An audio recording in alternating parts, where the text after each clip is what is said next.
All right, yeah. This is Hal Turner. It's, I guess, Friday, June 26th, and I'm calling from inside the Essex County Jail in Newark, New Jersey.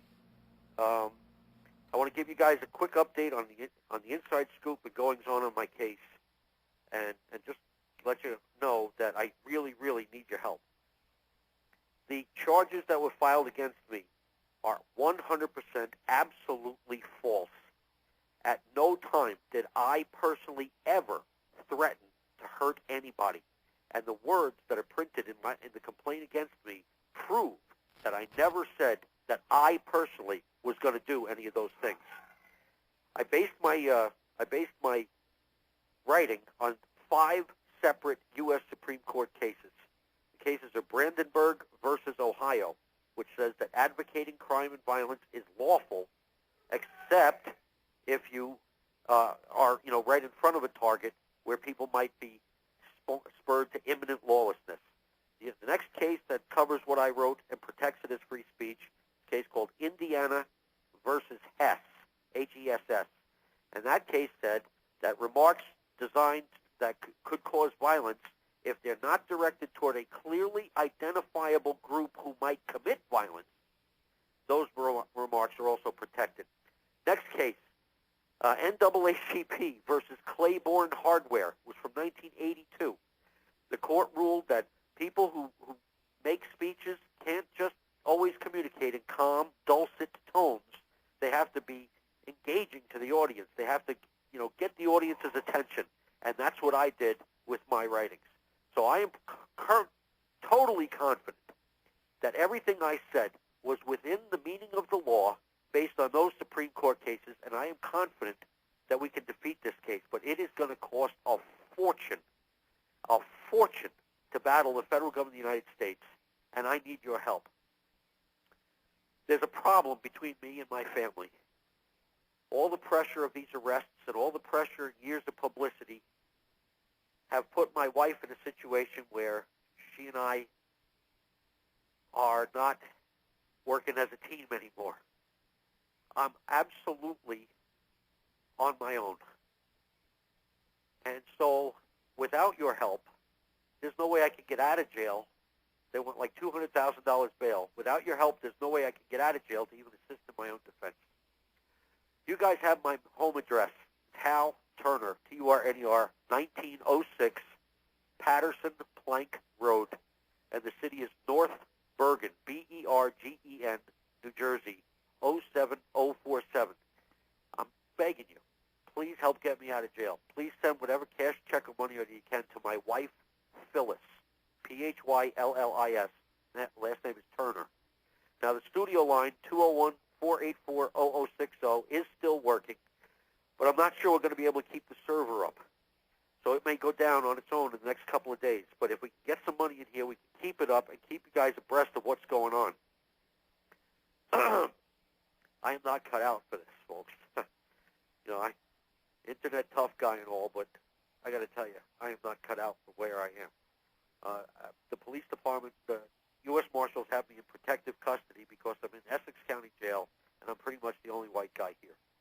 And what that means is that I get 23 hours locked up inside my cell, an 8-foot by 12-foot cell. I'm alone with nothing to read, nothing to watch, nothing to see.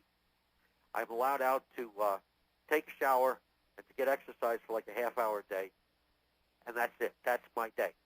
And I'm not cut out for this disconnect from society, from this disconnect from life. So I don't know how this is going to go. I mean, I'm not going to go doing anything stupid, right? But I'll just give you, for instance, when they took my blood pressure this morning, it's 140 over 120. So I'm like headed into a stroke and a heart attack.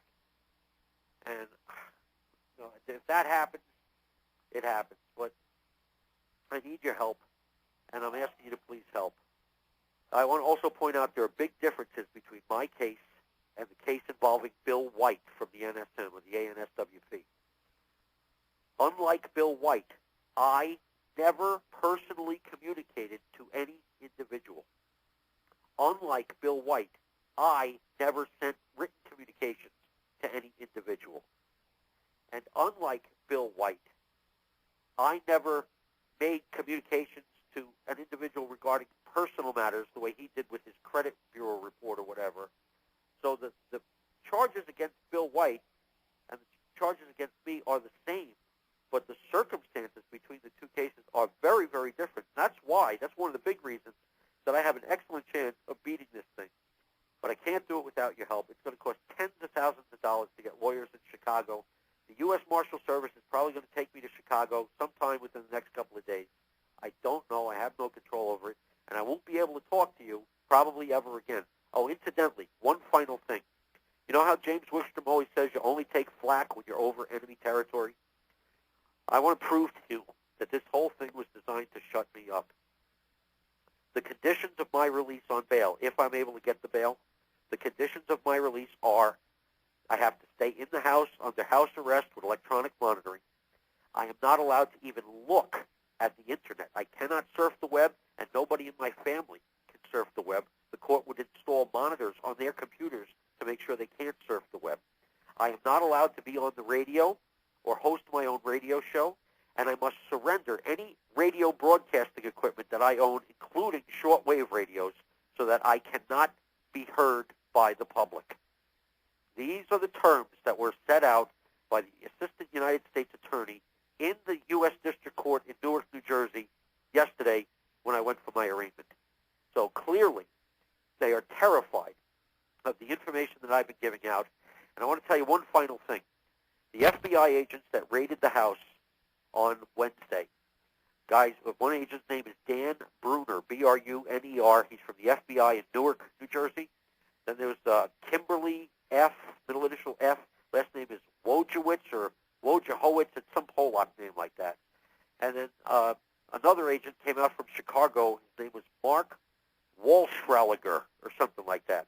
It's on the search warrant, and I'm going to ask my people to scan that search warrant and post it up on the web so you guys can see the guy's name.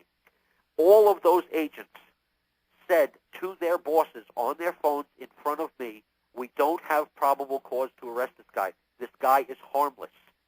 In fact, Schrauliger, Mark Schrauliger, whatever his name is, from Chicago, argued with his bosses at the FBI for over an hour, saying he did not want to arrest me because he didn't have probable cause. And he was not only ordered to arrest me, but he was told if he didn't arrest me, he'd lose his job. This prosecution of me is 100% political. It has to do with the sensitive information that I have been releasing about the collapse of the United States dollar as a currency, how the U.S., how the nation of Japan sent 2 employees from its finance ministry across the border from Italy to Switzerland to try to quietly dump U.S. bonds because the government of Japan doesn't believe that our country can pay off its debt anymore. And so what has happened is by virtue of me exposing all this stuff, the federal government of this country has trumped up charges against me, charges they know are false based on the Supreme Court case law that I talked about earlier. And they've done this to try to make sure that I cannot talk to you. Now, I'm going to reach out to Jim Wickstrom and to Paul Geller and to Derek McThomas down in Australia, and I'm going to ask them to please take over and take control of the Turner Radio Network. I want that website to stay online. I need those shows to stay online. I need you guys to support them, to keep those things running. Because if the government of this country is so frightened by what's being broadcast there, then it has to continue. Folks, I don't know if I'll ever get to talk to you or see you again. And I don't know if I'll ever get to see my family again. But freedom and truth are worth fighting The jail for. administration will disconnect your call in 5 minutes. Freedom and truth are worth fighting for. And if I have to give my life to fight for freedom, then here it is. Take it.